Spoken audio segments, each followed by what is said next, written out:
안녕하세요. 서울대학교 산업공학과 DSBA 연구실의 석사과정 김한결입니다. 저는 이번 Paper Issued Read 세션에서 Physics Informed Neural Networks for Modeling Physiological Time Series for Couplets Blood Pressure Estimation 이라는 논문을 소개해 드리려고 합니다. 이 논문은 네이처 파트너 저널 디지털 메디슨에 2023년 게재된 논문으로 현재까지 인용수 30회를 기록하고 있습니다. 먼저 오버뷰입니다. 논문의 개요를 간략히 말씀드리면 Physics Informed Neural Network를 이용한 Copley's Blood Pressure Estimation 방법론을 제안하고 있습니다. 바이오 임피던스 측정 데이터로부터 얻은 생리학적 특징들을 바탕으로 테일러 근사를 이용하여 로스 펑션을 제안하였으며 결과적으로 간단한 컨볼루셔널 레이어와 덴스 레이어들만으로 높은 예측 정확도를 달성하였습니다. 본 논문을 소개드리고자 한 이유는 다음과 같습니다. 개인적으로 Physics Informed Machine Learning이라는 분야에 관심이 있어 PINN의 실용적인 적용 사례를 다양하게 알아보고 있었는데요. 신기하게도 물리나 공학 분야뿐만이 아니라 의학 분야에도 적용되는 사례들이 최근 많이 등장하고 있어서 그중 하나를 리뷰해보고 싶었습니다. 본 논문의 경우 일반적인 PINN과 달리 이미 알려진 다이내믹스 자체의 방정식을 모델이 따르도록 강제하는 것이 아니라 특정 변수에 대한 모델 아웃풋에 근사적 관계를 가정하여 이를 따르도록 한 것이 특이했습니다. 이것이 어떤 의미인지는 뒤에서 설명드리겠습니다. 또 모델 자체는 매우 간단함에도 불구하고 상당히 높은 정확도를 보임으로써 적절한 로스 펑션을 고안하여 PINN에 적용했을 때 일반적인 로스만을 사용한 모델들에 비해 얼마나 효율적이고 로버스트할 수 있는지 체감할 수 있는 사례라고 생각했습니다. 다음은 논문의 배경과 의의, 그리고 사전 지식을 짧게 다루기 위한 인트로덕션 파트입니다. 먼저 제목에도 나와 있듯 이 연구의 태스크인 Copley's Blood Pressure Estimation이란 무엇인지 말씀드리겠습니다. 여러분들 모두 병원에 가서 혈압을 재보신 적이 있으실 텐데요. 그런 때면 항상 이 오른쪽 사진과 같이 압박대를 착용하고 혈압을 측정합니다. Copley's Blood Pressure Estimation이란 기존처럼 압박을 주기 위한 압박대를 착용하는 것이 아니라 센서를 활용해서 혈압을 추정하는 방법입니다. 이때 생체 조직에 전류를 흘려 저항을 측정하는 바이오 임피던스 방식을 사용하는데요. 이 바이오 임피던스란 것은 우리가 인바디를 잴 때 쓰이는 그것입니다. 당연히 병원에 방문해서 혈압계를 사용해야만 하는 기존 방법 대비 훨씬 편리하기 때문에 수요가 있는 편인데요. 높은 유저 편의성 대비 혈압계로 직접 측정하는 것보다는 당연히 정확도가 낮기 때문에 정확도 향상이 필요하다는 니즈가 존재합니다. 여기에 딥러닝 방법을 사용하고자 하는 시도들이 있었지만 일반적인 딥러닝 방법론은 보통 각 환자들의 장기적인 측정 데이터가 필요하기 때문에 적용하는 데에는 한계가 존재합니다. 이에 본 연구는 Physics Informed Neural Network를 이용하여 적은 데이터의 한계를 극복하고자 했습니다. 그래서 그 PINN이란 것이 무엇인지 알아보겠습니다. 먼저 Physics Informed Machine Learning은 대상이 되는 시스템의 물리 이론, 즉 어떤 방정식을 반영하여 데이터를 분석하거나 응용하는 머신러닝 기법인데요. 크게 두 가지 방향성이 있습니다. AI를 사용해서 데이터로부터 해당 시스템 내의 역학을 알아내거나 반대로 물리적인 이론을 AI 모델이 따르도록 강제 또는 유도하는 것입니다. 사실 말은 물리라는 단어를 사용하지만 꼭 물리뿐만 아니라 다양한 분야에 적용이 가능하고 특히 데이터가 적을 때 상대적으로 좋은 성능을 보이는 경향이 있습니다. 그래서 타임 시리즈 데이터의 예측과 이상치 탐지, 디지털 트윈, 2D나 3D 모델링 등 다양한 분야에 응용되고 있습니다. 결과적으로는 interpretability, robustness, generalizability 등을 일반적으로 기대할 수 있습니다. 그 중에서 PINN은 딥러닝의 뉴럴 네트워크 기반의 Physics Informed ML인 것인데요. 보통 사전에 알고 있는 편미분 방정식을 반영한 로스 펑션을 구성하여 학습합니다.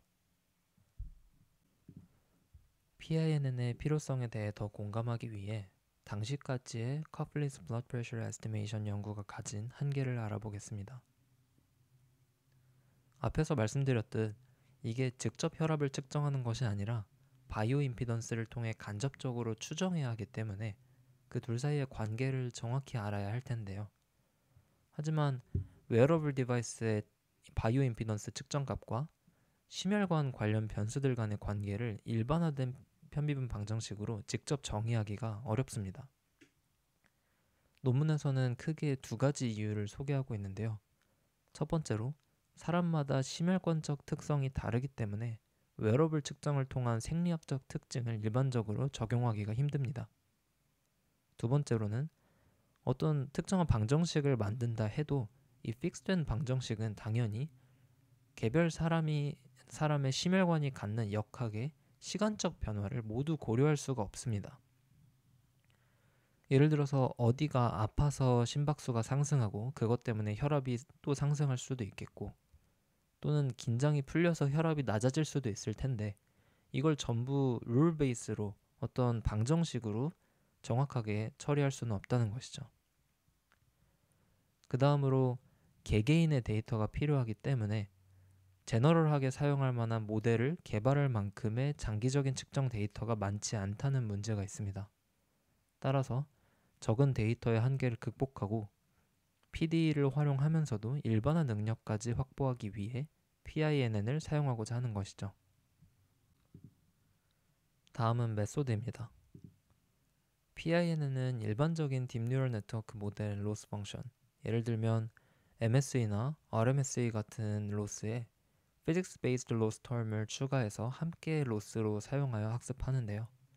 토탈 로스는 이 두 로스 텀을 더해서 이렇게 표현할 수 있습니다. 이때 알파와 베타는 하이퍼 파라미터로 두 로스의 각 가중치 역할을 하는 값들입니다.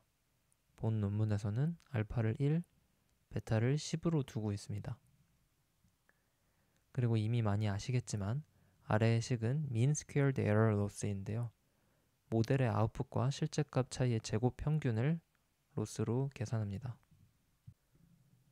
인트로덕션에서 말씀드렸듯 이 바이오 임피던스 시그널과 혈압 간의 물리적인 관계를 모델링하기 위해 각 비트로부터 세 가지 피처를 추출하는데요.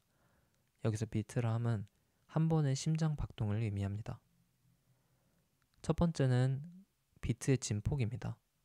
아래 그림 예시를 보시면 이 한 번의 비트의 진폭을 첫 번째 피처 값으로 사용합니다.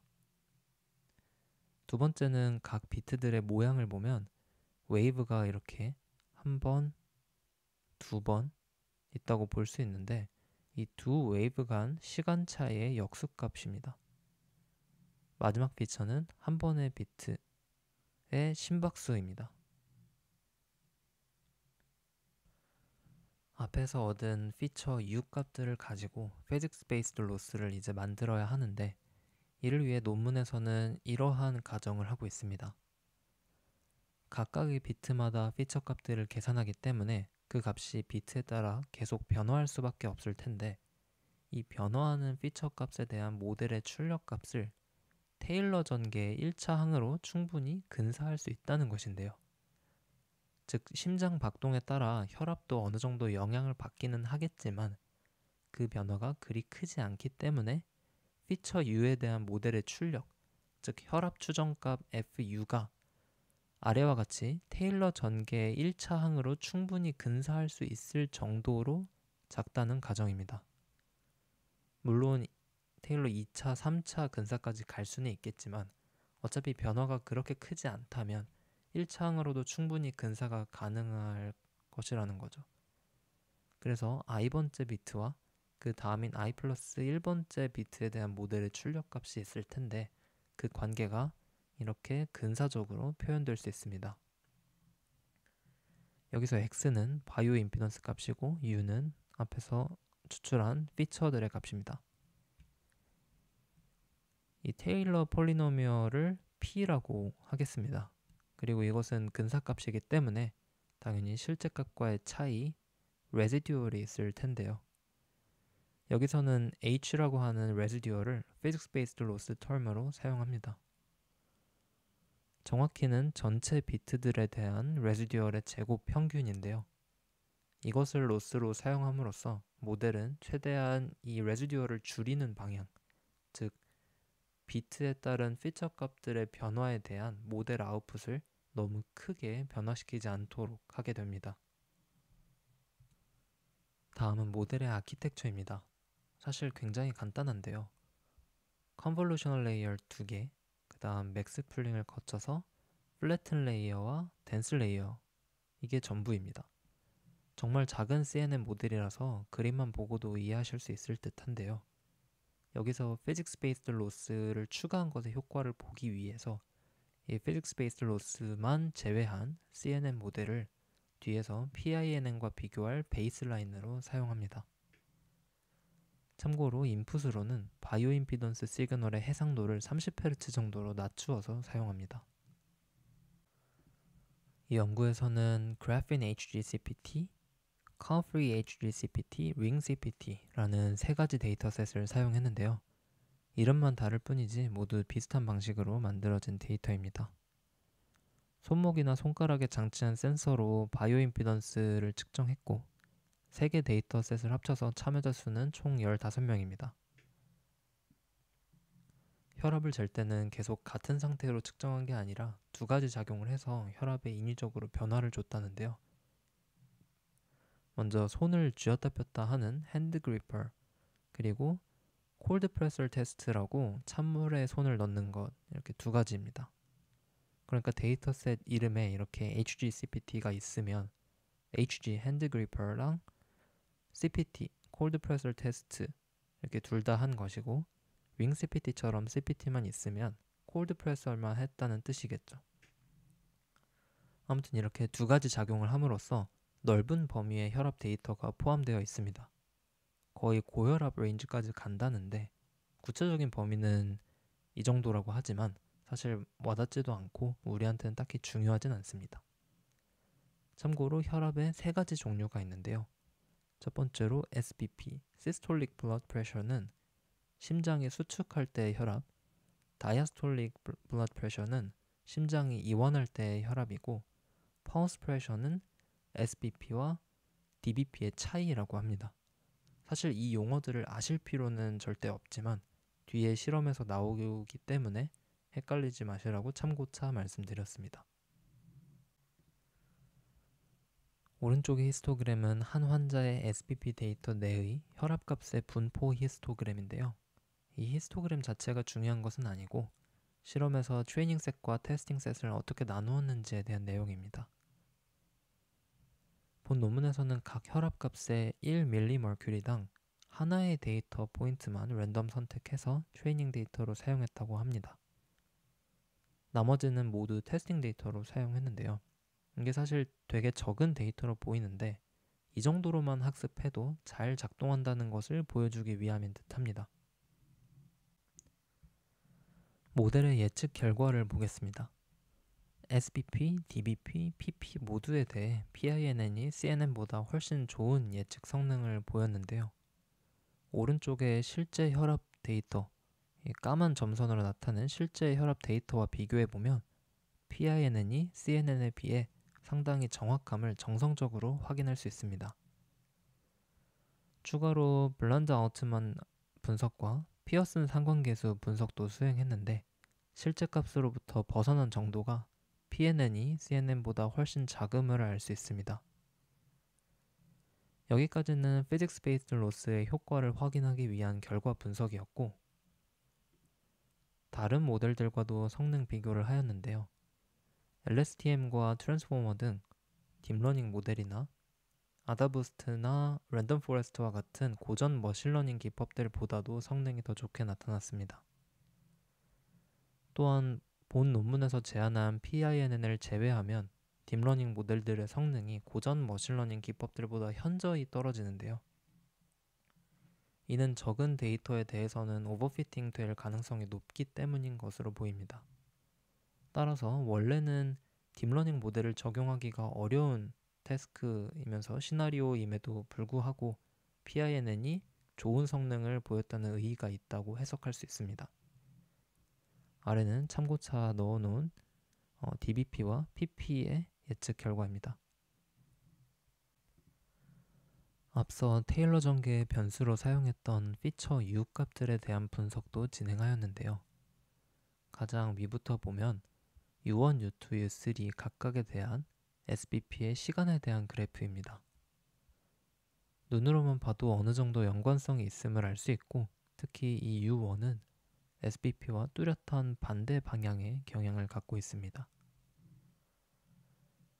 두 번째로 U와 그에 대응되는 SBP 값들의 그래프입니다. 마찬가지로 연관성을 정성적으로 확인할 수 있고, 여기서 이 점들의 색깔은 U1, U2, U3에 대한 출력값의 그래디언트인데, 이 역시 특정한 패턴을 찾을 수 있습니다. 예를 들어서 U1에 대한 출력값의 그래디언트는 거의 이렇게 색깔이 다들 비슷한 걸 보면 일정한 음수값을 갖고, U2에 대해서는 오른쪽 고혈압 쪽으로 갈수록 그래디언트가 커지는 경향성이 보입니다.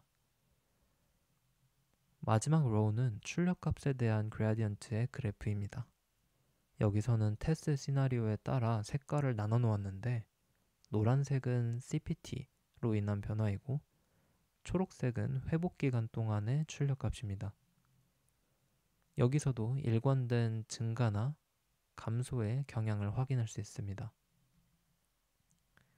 종합적으로 바이오 임피던스에서 추출한 피처들을 모델에 사용하는 것이 옳은 방법이었음을 알 수 있습니다.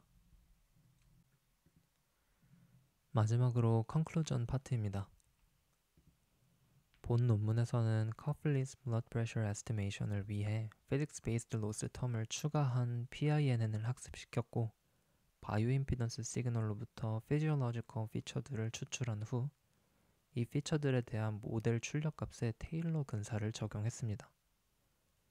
결과적으로 다른 베이스라인 모델들보다 우수한 성능을 보였고, 적은 데이터로 학습했음에도 상당히 로버스트한 예측 능력을 보임으로써 유의미한 결과를 냈다고 할 수 있습니다. 이상으로 이번 논문 리뷰를 마치겠습니다. 감사합니다.